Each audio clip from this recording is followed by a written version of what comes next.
గోపీనాథ్ గారు ఆయన మరణం అనేది బోరబండ ప్రజలకు ఒక తీరని లోటే ఉన్నది. తెలంగాణ గవర్నమెంట్ లో టిఆర్ఎస్ పార్టీ 10 సంవత్సరాలు చేసింది. ఆయన మీద లాస్ట్ మూమెంట్ లో కొంచెం వ్యతిరేకత వచ్చి గవర్నమెంట్ పడిపోవడం జరిగింది.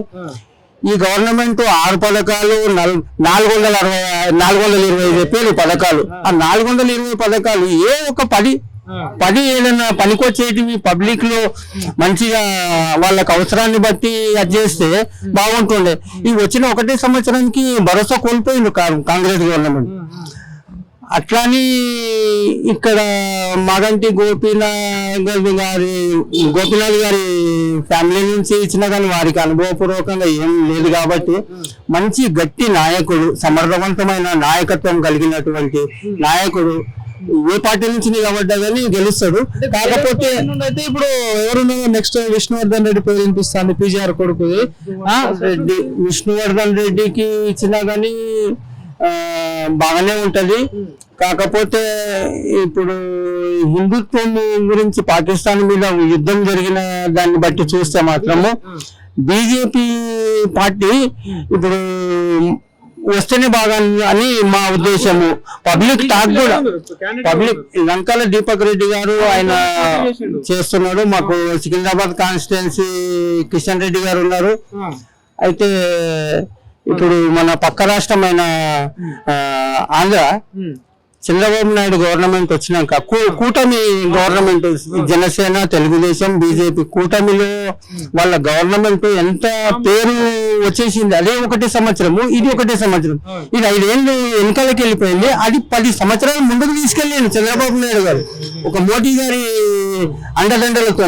అదే విధంగా ఇక్కడ కూడా మన దగ్గర కూడా డబుల్ ఇంజిన్ సర్కార్ ఒక్కసారి వస్తే అది కూడా ఎట్లా చేస్తారు చూద్దాము. మరి ఇప్పుడు ఒకవేళ కూటమి అంటే ఈ 3 పార్టీలు ఇక్కడ కలిస్తే, ఇక్కడ 3 పార్టీలు కలిస్తే ఆంధ్ర ముస్లిము తెలంగాణ పబ్లిక్ ఎంత ఉండాలో అంతే ఉన్నారు. కాకపోతే కూటమి ప్రభుత్వం వస్తే ఆంధ్ర ప్రజలు, తెలంగాణ ప్రజలు, ముస్లిం ప్రజలు మంచిగానే చంద్రబాబు నాయుడు, జనసేన, బీజేపీ అభిమానం ఎక్కువ ఉంది. ఆ అభిమానంలో టిఆర్ఎస్ ను కూడా మరగలేము. టిఆర్ఎస్ కూడా బాగానే చేసింది గత ప్రభుత్వంలో. ఇప్పుడు ఒక్కసారి ఈ బై ఎలక్షన్ ద్వారా బీజేపీ వచ్చింది అనుకోండి, ఆ ఊపు ఇంతకుముందు మన రఘునందన్ అన్న గెలిచిన దుబ్బాక నియోజకవర్గం నుంచి ఎట్లయితే టర్న్ అయిందో మన హుజూర్ నగర్ కానీ మన హైదరాబాద్ లో కూడా ఎన్ని కార్పొరేటర్ సీట్లు వచ్చినాయి. అదే విధంగా ఒకసారి ఆ ప్రళయంలోకి బీజేపీ రావాలని మా అందరి కోరిక. సో మరి ఎట్లా ఉంటుంది మరి నిజంగా? మరి ఇక్కడ చాలా ఇప్పుడు కాంగ్రెస్ నుండి అయితే ఒక 3-4 పేరు వినిపిస్తుంది. కాంగ్రెస్ అని కాదు, కాంగ్రెస్ ఒక 4 పేర్లు వినిపిస్తుంది. ఎవరు? ఫిరోజ్ ఖాన్, అజరుద్దీన్, ఒకటి విజయలక్ష్మి, వీళ్ళందరి పేర్లు విజయారెడ్డి, వీళ్ళ పేర్లు వినిపిస్తుంది. ఎట్లా ఉంటుంది వీళ్ళ ముగ్గురులో? వాళ్ళ ముగ్గురులో ఎవరికి ఇస్తారా అనేది వాళ్ళ అధిష్టానానికి తెలుసది.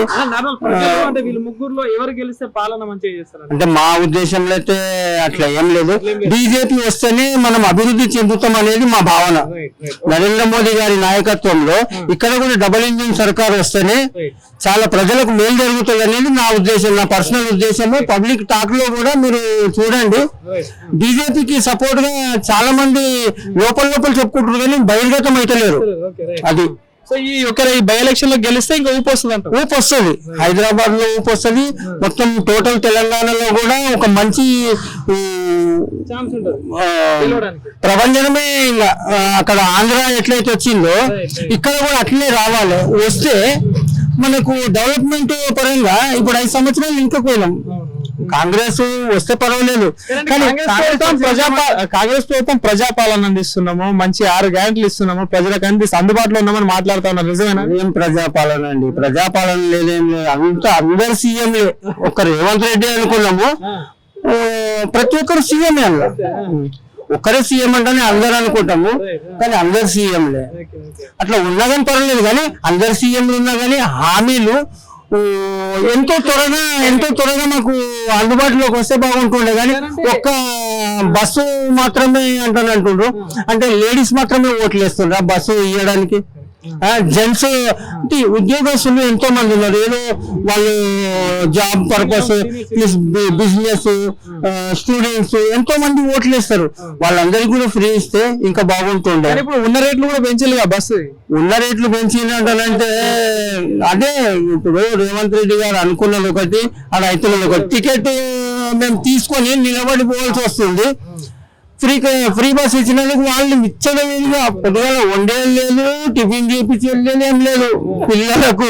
అంటే లేడీస్ ను కించపరచడం అనేది కాదు, ఒక అంటే గుళ్ళకు పోని వద్దంటలే, కాకపోతే లీజర్ టైంలో పోతే బాగా అది జెంట్స్ కూడా చేసేయండి. మేము కూడా గుళ్ళు గోపురాలు అన్ని తిరుగుతాం కదా, మాకు కూడా బాగుంటది కదా, జెంట్స్ కూడా ఇస్తే. Thank you. ఓకే అండి.